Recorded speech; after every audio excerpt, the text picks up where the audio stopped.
Diriwayatkan daripada Hadrat Abdullah bin Abbas radhiyallahu anhu katanya, Rasulullah SAW bersabda, siapa yang mengumpul dua solah tanpa sebarang keuzuran, sebelum dia telah tiba ke salah satu pintu dosa besar. Diriwayatkan daripada Hadrat Abdullah bin Abbas radhiyallahu anhu katanya, Rasulullah SAW bersabda, siapa yang mengumpul dua solah tanpa sebarang keuzuran, sesungguhnya dia telah tiba ke salah satu pintu dosa besar. Hadis riwayat Imam Hakim. Jangan.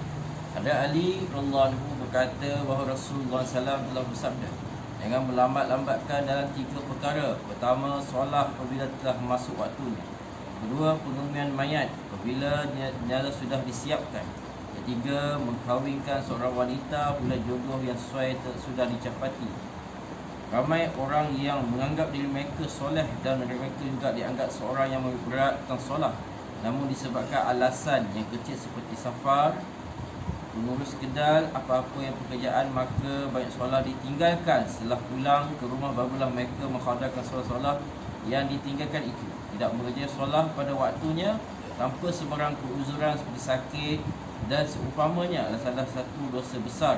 Walaupun dosa menangguh solat tidak sebesar meninggalkan solat, namun dosa tidak mengerjakan solat pada waktunya amat berat dan masih tidak mencukupi hanya dengan mengqadakan solat kecuali dengan bertaubat. Diriwayatkan daripada Hadrat Abdullah bin Amr radhiyallahu anhu katanya, satu hari Rasulullah SAW menyebutkan solat. Baginda Rasulullah SAW bersabda, siapa yang menjaga solat pada hari kiamat, solatnya akan menjadi nur, pembela dan penyelamat baginya. Siapa yang tidak menjaga solatnya, tiadalah baginya cahaya, pembela penyelamat pada hari kiamat. Dia akan bersama-sama Fir'aun, Haman dan Ubay bin Khalaf. Diriwayatkan daripada Hadrat Abdullah bin Amr radhiyallahu anhu katanya, pada satu hari Rasulullah SAW menyebut tentang solat.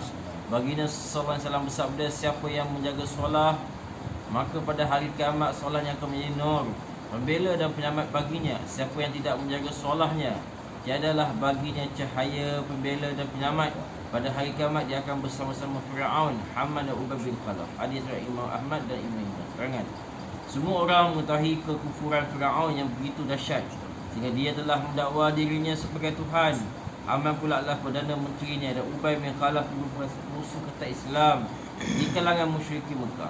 Sebelum hijrah, Ubay bin Khalaf selalu berkata kepada Rasulullah SAW, saya melihara seekor kuda yang diberi makanan yang cukup.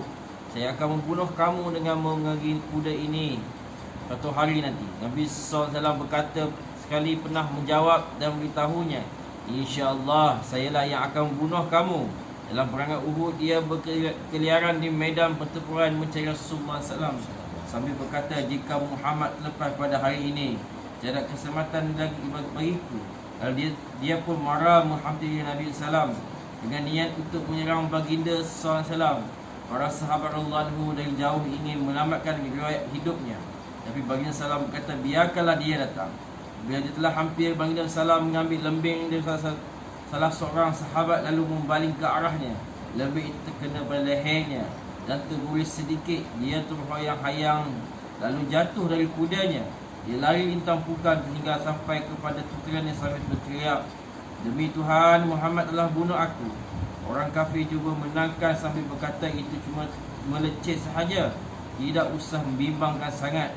Namun dia berulang menjawab, Muhammad telah beritahu kepadaku di Mekah bahawa dia akan bunuh aku.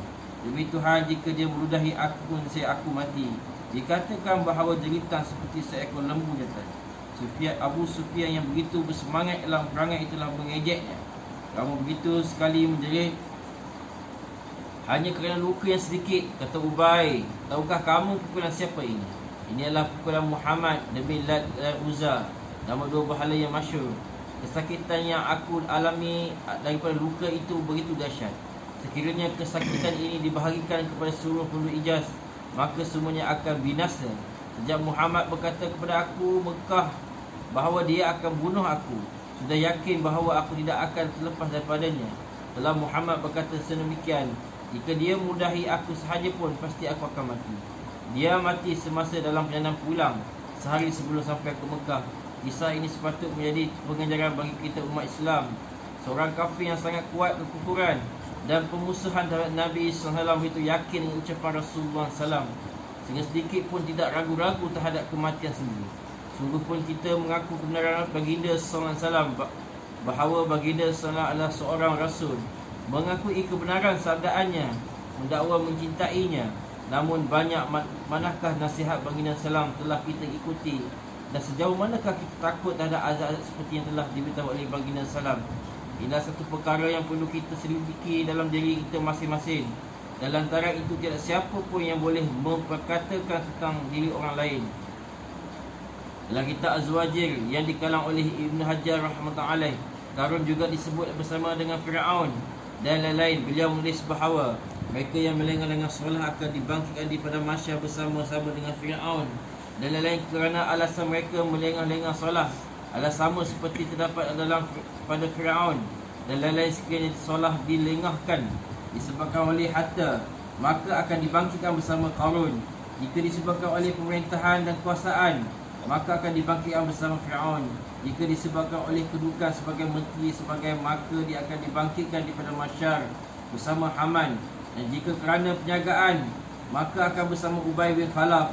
Bila seorang itu dibangkit bersama-sama mereka, maka pastilah dia akan mengalami berbagai-bagai jenis azab neraka yang amat pedih, bagaimana disebut dalam banyak hadis.